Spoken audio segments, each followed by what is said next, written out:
So why is the Highland Park saw not sloped on the bottom? Because if it's sloped, I would think that the sediment would all flow towards the outlet and make it easier to clean out and cleaner oil, I guess, overall. It's a great question. It's a great question. It's actually questions asked a lot. So there was a period of time where cutting oil was really expensive.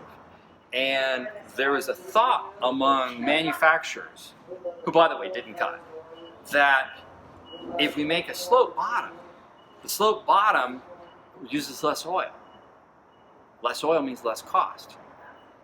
We hated that. As production cutters, it's the stupidest idea. Here's why it's stupid. If your business is to cut, or your hobby is to cut, and you cut the amount of oil in your saw in half, what happens?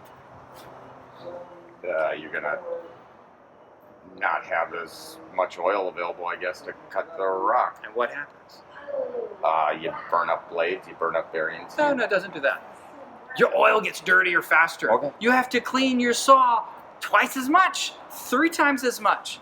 So it's a stupid ass idea. Because if you think about it, if you got a big vat of oil, you can run for a long time before your oil gets dirty.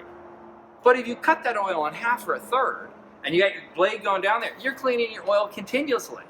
Now you can say, well, I can use a settling tank, and I can go out of there and maybe settle out and repump. Yes, you can do that, but it's ridiculous.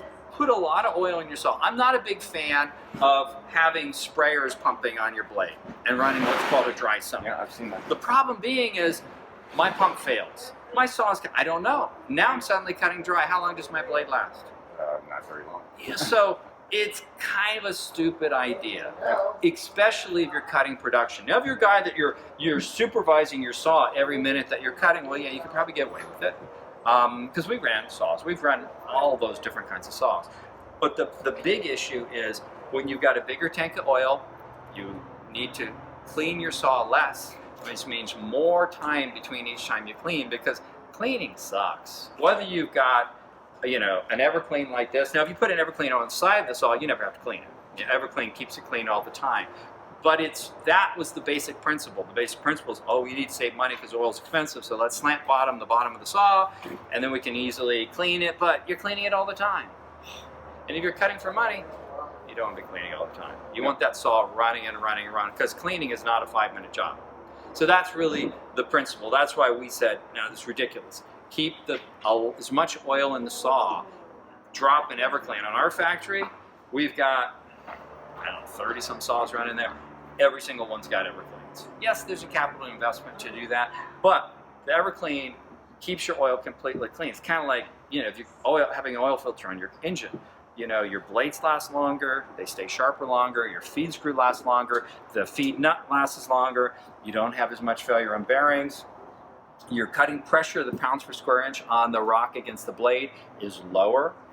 So your efficiency is generally better. So our view is like, put an Everclean on it, or use a freestanding Everclean to easily clean your saws. And when we get our saws, we put a ball valve on them so we can easily dump the oil out. And my approach in doing oil is stir up the oil like a paintbrush, like a stiff paintbrush, so you get your sediment kind of floating. So never take it till you've got that patty of sludge, because that's the nightmare clean. Drain it, centrifuge it, pump it back up into your saw, you're good to go. And that's a very low impact cleaning, and you don't have to do it super frequently because you've got a lot of oil in the saw. So that's the long answer to your question. Why no slant bottom? Slant bottom's a really stupid idea. But it came out of that, oil's expensive. And this is one of the biggest problems that you'll find is people have ideas in lapidary, and they do the idea without really living production. If we cut between 1 and 2 ton of rock a week, we don't want to be cleaning saws all the time. It's as much as we can move to that factory without downtime, that's the key to our economics. Okay? Understand. All right. Sounds good.